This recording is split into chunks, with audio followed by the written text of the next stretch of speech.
be finding roots. Roots is another word for x-intercepts of sinusoidal functions. So we have our sinusoidal function.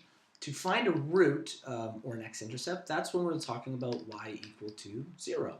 So in this case, we can just replace y with the value of 0. So the very next line will be 0 is equal to 5 sine 2x minus 30 minus 5. Okay? So our goal now, and if you look at our equation, there's only one variable. We just have to isolate this one variable. Sometimes when isolating, they refer to something called like reverse bed mass. Might be one of the easiest ways to actually do this. So we have our subtraction sign here. We're going to move this over. It's obviously going to become positive 5 on this side. Okay, so we have positive 5 equal to 5 sine 2x minus 30. The next thing we're going to do is, because this is multiplied by 5, we'll divide both sides by the value of 5. On this side, they create a 1, or commonly called like canceling out. And here they also create a 1. And so 1 is equal to, the reason we don't write 1 in here is because 1 times sine blah blah blah is still sine blah blah blah. So we're just going to leave it as sine 2x minus 30 square brackets. Okay, sine. How do I get sine to the other side? Well, I actually find the sine inverse of our value 1. Think of it like we've moved it to the other side. We're technically finding the sine inverse of both sides, and it's again canceling out. So over here we're left with bracket 2. Actually, I don't even need the bracket anymore because sine is gone. We'll just say this is now left with 2x minus 30. So think of this like sine has gone over here. We're finding sine inverse. Sine inverse, let's calculate it. This is sine inverse of 90. Give it to me in. We're talking about radians here. No, I don't want that. Oh wait, no, sorry. This is. Haha, I had the wrong operation. Sorry. A sine 90. That is not correct either. If you know your sinusoidal functions, the answer is actually 1. I'm sure. I gotta go check the preferences on that calculator. Here we go. Sine inverse of 90. No. Oh. Silly me. Do you know what I'm doing wrong here?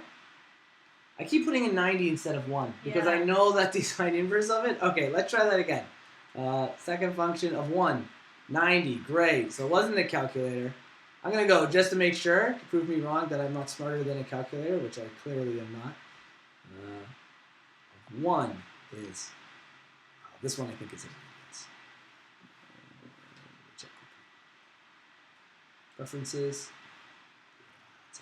Switch to degrees. See if this works out.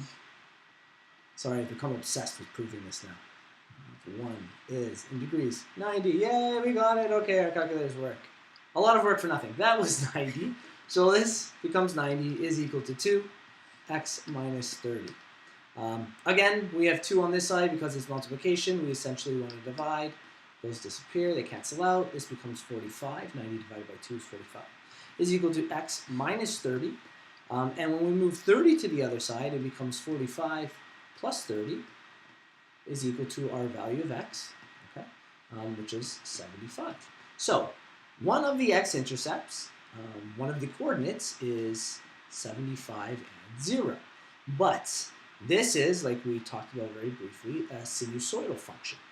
So what's going to be important here is we also need to know the period of this function. You can find the period, let's say k is the period of a function. You would say the old period, which is the old period of a sinusoidal function or of a sine function is 360, is equal to your new period.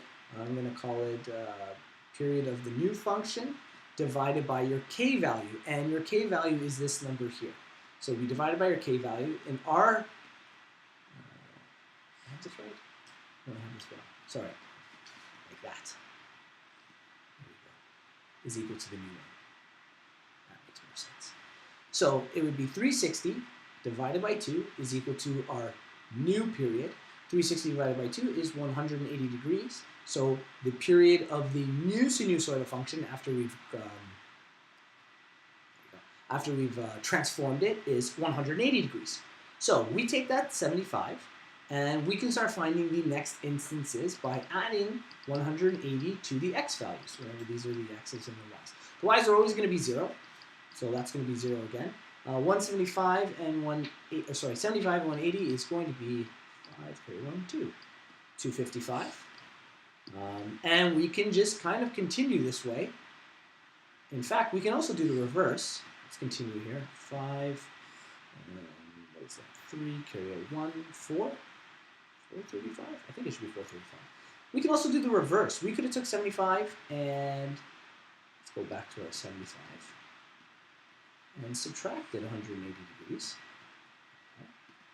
And we would be left at, this one's going to be a little more difficult,